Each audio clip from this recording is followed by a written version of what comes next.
Hello बच्चों, मैं Gopal sir आज एक नया टॉपिक लेकर के आया हूँ जिसमें वायरस, विराइड और पेरियॉन्स, इस तीनों में अक्सर बच्चे को बहुत ज़्यादा कन्फ्यूजन रहता है और इसका सवाल बहुत जगह आता है।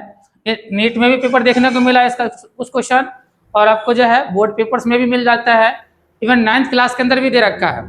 इसके अंदर में बड़ा कन्फ्यूजन होता है। हम आज जानेंगे तीनों क्या चीज़ है। सबसे पहला पॉइंट तो ये समझ लेते हैं, ये तीनों का तीनों जो है एक प्रॉपर सेल नहीं है, सेल के कैटेगरी में नहीं आएगा। ये एक इन्फेक्टिंग एजेंट है जो इन्फेक्शन कॉज करता है। तो याद रखना ये तीनों के तीनों क्या है, इन्फेक्टिंग एजेंट, ये प्रॉपर सेल नहीं है। अब इसका नेक्स्ट की बात करते हैं। इसका डिटेल जानते हैं हम लोग। इसका आगे डिटेल देखते हैं, तीनों में मेन डिफरेंस क्या चीज है। आज हम लोग इसी को डिकोड करेंगे। वायरस की बात करेंगे तो ध्यान रखेंगे, वायरस के अंदर में जो जेनेटिक मटेरियल होता है वो डीएनए और आरएनए से दोनों हो सकता है। डीएनए भी हो सकता है और आरएनए भी जेनेटिक हो सकता है। साथ में इसके साथ साथ इसमें प्रोटीन का कोट भी देखने को मिल जाता है। इसके अंदर प्रोटीन का भी कोट मिल जाएगा और जेनेटिक मटेरियल भी नजर आ रहा है। यहाँ की बात करेंगे, विराइड के अंदर देखेंगे तो इसमें जेनेटिक मटेरियल क्या देखने को मिलेगा, केवल और केवल आरएनए नजर आएगा। इसमें प्रोटीन कोट नहीं होता है, इसमें प्रोटीन कोट नहीं होता है। जबकि प्रियॉन्स की बात करेंगे तो इसमें देखा जाए तो जेनेटिक मटेरियल है ही नहीं, केवल प्रोटीन का कोट नजर आ रहा है। इसमें प्रोटीन का कोट मिलेगा, जेनेटिक नहीं होगा। इसके अंदर में प्रोटीन नहीं होगा लेकिन जेनेटिक मिलेगा। इसमें देखा जाएगा तो जेनेटिक और प्रोटीन दोनों नजर आ रहा है। ये पहला बेसिक डिफरेंस नजर आ गया होगा। अब एक और डिफरेंस नजर देखते हैं। जो वायरस होता है ये एनिमल को भी क्योंकि ये इन्फेक्टिंग एजेंट है तो इन्फेक्ट करेगा। ये एनिमल को भी इन्फेक्ट करता है, प्लांट को भी करता है और साथ में बैक्टीरिया को भी इन्फेक्ट कर सकता है। जबकि विराइड की बात करेंगे तो ये केवल और केवल किसको इन्फेक्ट करता है, प्लांट को इन्फेक्ट करता है।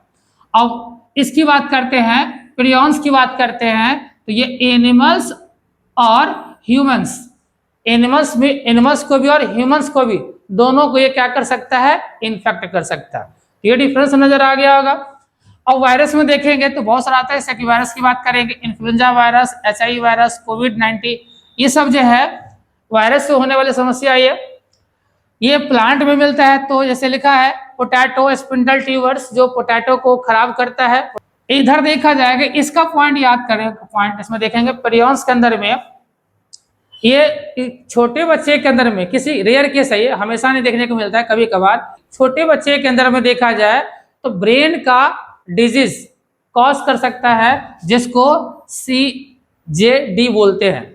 यानी ब्रेन से रिलेटेड कोई डिसऑर्डर है जो एक छोटे बच्चे के अंदर देखने को मिल जाता है।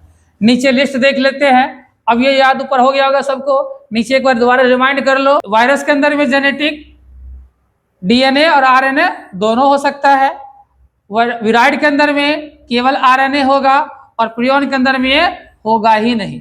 जबकि प्रोटीन कोड की बात करते हैं तो वायरस में प्रोटीन कोड, वायरस के अंदर प्रोटीन कोड मिलेगा, विराइड के अंदर नहीं मिलेगा और प्रियॉन के अंदर मिलेगा। इन्फेक्ट की बात करते हैं तो ये एनिमल, प्लांट, बैक्टीरिया सबको इन्फेक्ट कर सकता है। ये केवल प्लांट को और ये एनिमल, ह्यूमंस दोनों को क्या कर सकता है, इन्फेक्ट कर सकता है। तो बच्चों आपको ये बात समझ में आ गया होगा कि तीनों में क्या डिफरेंस है।